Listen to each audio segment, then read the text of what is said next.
Welcome back, ladies and gentlemen, to the channel. It's good to be back. I'm finally back from my trip and not playing inside of hotels, because at that point I was giving y'all like filler content.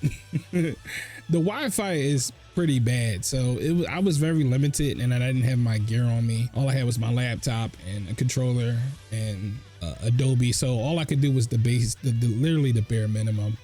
But now I'm back in my room and I could start making some content again. And we're going to start today off with the Asuke matchup. Can't remember who commented this, and I don't remember which video because it's been a while. It's a damn shame, but it's been a while. I was going for like 10 days or some shit like that, but I'm glad to be back, and we're going to hop right into this matchup guide. Okay, so for today's video, I'm going to be giving y'all 2 tips in the Asuke matchup, and then we're going to hop into some match examples. All right, so right off the bat, we're going to talk about his zoning and some of the weaknesses that it has. At first glance, you think because Asuke got so much overwhelming zoning pressure that Leo can't contend with this type of thing. But Leo actually do pretty good in this matchup as far as like the zoning part, because Asuke, he has a lot of zoning pressure, but his projectiles lack priority. So a lot of Leo's attacks, like his S projectile, 2 hits, his heavy projectile, 4 hits. So you can actually contend with like full screen zoning Asuke out and kind of like using your heavy projectile either to get him to come to you, or you can use the heavy projectile to come to him.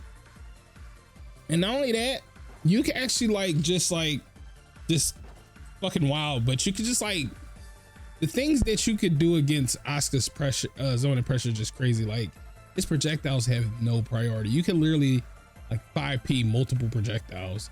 You can just basically attack his projectiles and basically burn his mana out, or you can just stall him. So it's not much he really can do to Leo at that range, and eventually he will run out of mana or he'll have to restock a card, and those are your chances where you want to go in. So that's my first tip, is, you know, to just try to match him in his zoning game.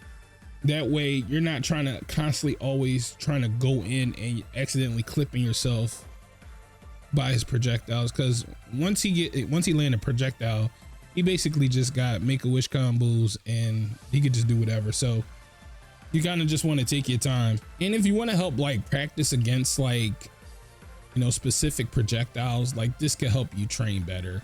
You can always go to the training option and then go to character specific settings, where you could assign each spell slot to a specific move. And this could better help you train against certain projectiles and things you want to keep a lookout for. So make sure you utilize this. Okay, so the second tip I got for y'all kind of revolves around Asuke's 2D. And at first I thought this move was pretty annoying, but you know, I start focusing on the things that I can control. Like I can't stop him from doing it, so I want to just focus on what I can control. And at that point I realized it's a little minor weakness when it comes to his 2D, and it's not like punishable. It depends on the player if it's punishable or not, but I know a lot of Asuke players, like they run in and they do 2D. I'm just ready for it. Like I just block it, you know, and I want to block it because there's not much he can do. Like his options after 2D is very limited, because he got to worry about his mana. He got to worry about his card management. So after he do 2D, if he don't do a special, I just block the special.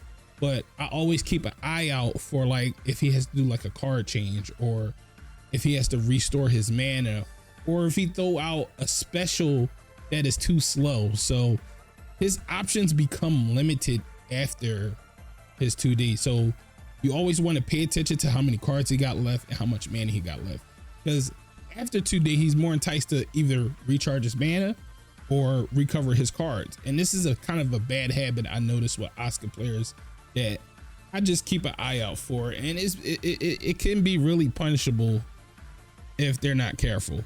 And like I said, even if they don't do nothing after the 2D, you could take your turn back.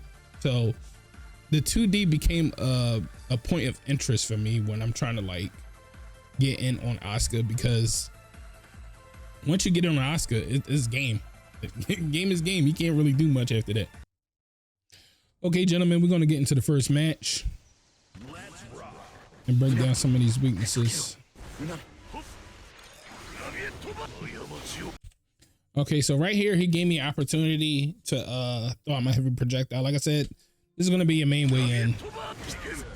Tried to jump over it, got punished.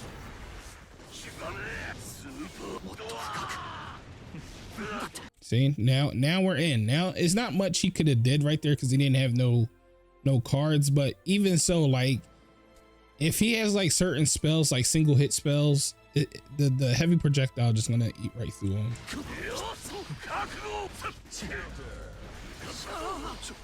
I burst it. I wanted to keep him in the corner.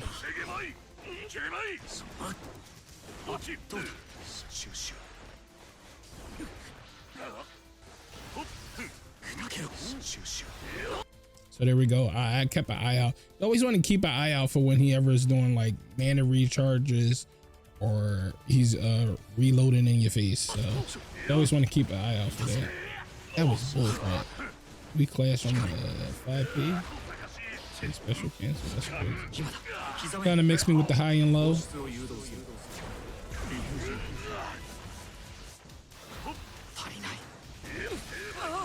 Just the success for me to burn and get in.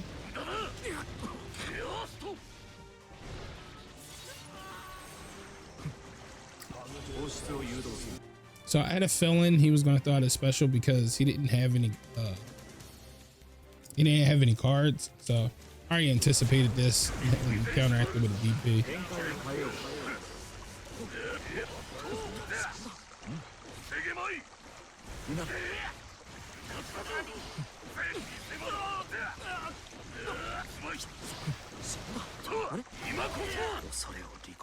Close it out.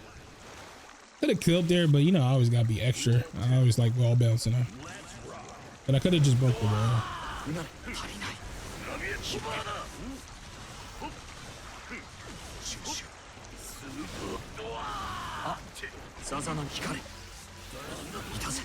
Now see, like right here, this is what I was talking about. I just sat there and just blocked because he was kind of going crazy, burning all his mana, throwing all these projectiles out, and he accomplished little to nothing by doing it. And right here you'll see I tried to take my turn back. I just did it really slow. So he threw the 2D out and then he tried to go for a mana charge, and he was quick with the backdash, but that's usually how you want to catch people because that's what they do after the 2D. But this is what I was talking about. And I backdashed by accident. That's crazy.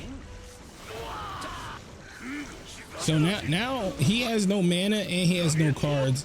It's kind of like now we're the zoners and he gotta find his way in.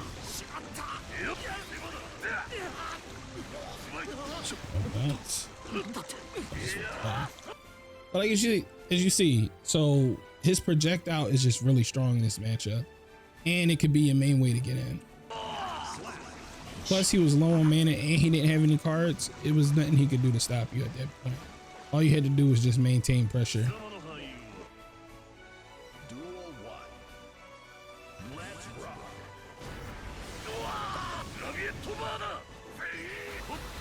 I think I went like really crazy with the zoning on here. He kind of just dumped his freaking his cards.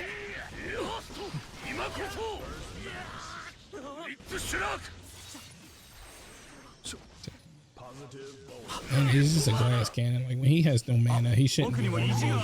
But he's desperate to get in because I've been zoning him out this whole time.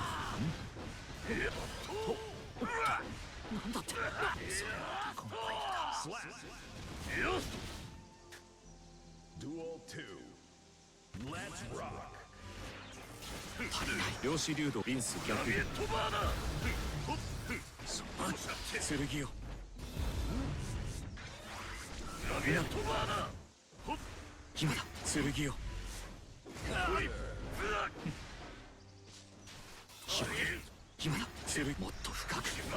see, the zoning usage is being really effective here. To the mouth because we zoners this round, so we're not really. We gotta get him off of us.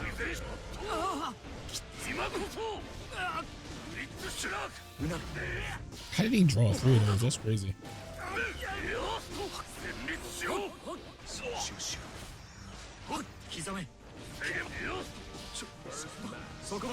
Nope.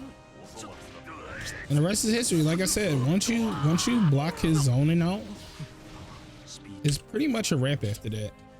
It's not really too much to it. Them matches went by fast, but yeah, it's just really not too much to it. You could just match him for zoning. Full screen zoning, you're fine. Heavy projectile will just eat through most of his projectiles.